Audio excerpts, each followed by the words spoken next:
नमस्कार विद्यार्थी मित्रांनो, बघा टी मधला एक प्रश्न आहे. पण जेव्हा असे प्रश्न आहेत तेव्हा मुलं खूप गोंधळून जातात. बघा याच्यामध्ये काय करायची सोपी ट्रिक आहे.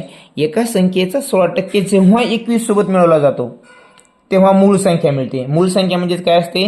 100 असते मित्रांनो, बरोबर. आता 100मधून 100%तून मला सांगा, जर 16% गेली तर किती उरते? 84%. आणि ही 100% होण्यासाठी त्याच्यामध्ये किती मिळवावे लागते? आपल्याला 21 मिळवावे लागते. पहिले 16 दिलेले आहेत. मग 21 म्हणजेच काय मित्रांनो? 100मधून 16 गेल्यावर 84%. 84% म्हणजेच काय? मग लिहा 84% बरोबर 21. मुलं हे ओळखायला विसरतात. मुलं डायरेक्ट काय करतात? 16% तुलना सोबत करायला पाहतात. पण नाही, मुद्दाम प्रश्न फिरून फिरून दिलेला असते. बघा, एका संख्येचा 16% जेव्हा 21 सोबत मिळवला जातो, म्हणजे 21 सोबत आपण जर एखाद्या संख्येचा 16% मिळवला तर ती संख्या पूर्ण होते, म्हणजे 100% होते. लक्षात आहे? म्हणजे 16% म्हणजे किती काढायचं आहे आपल्याला, बरोबर.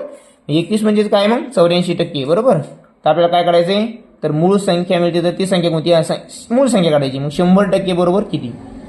84 बरोबर 21 असेल तर 100% म्हणजे 21च्या पुढची संख्या असणार आहे. 18 तर कसं आन्सर येत नाही आपलं. बघूया किती येतं उत्तर आपण.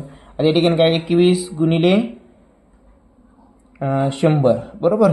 तरी बघू नका मित्रांनो, माहीत असेल आपल्याला सर्वांना. आणि 84. मग 21 चोक 84, 4 1 4, 4 2 8, उरले किती मित्रांनो? 10तून 8 गेले 2, आणि ते 0 आलं पुढं, 20 झाले. 4 पंचे 20. तर ती संख्या कोणती मित्रांनो? तर ती संख्या आहे 25. असं उत्तर या ठिकाणी काढायचं आहे. तुलना ह्या 16 सोबत 16 म्हणजे 21% करायची नाही. 16% मध्ये जेव्हा 21 ऍड करू तेव्हा आपल्याला मूळ संख्या मिळते, 100 मिळतात. 100% होते 21 मिळाल्यानंतर. तर मग हे 16% दिलेले का आपल्याला? नाही. मग दिलेली काय आहे? तर 84% दिली. त्यांनी फक्त प्रत्यक्षपणे सांगितलं नाही, आपल्याला ते शोधावं लागतं. मग 84% बरोबर 21, मग 100 बरोबर किती? तर 25. आणि त्यांनी जर आपल्याला 16% बरोबर जरी विचारलं असतं किती, तर आपण ही संख्या मिळाल्यानंतर आपण 16% बी काढू शकतो. 100 बरोबर 25, तर 16% बरोबर किती? लक्षामध्ये अशा सोप्या पद्धतीने विचार आपल्याला गणित करताना करायचा आहे, सोडवताना.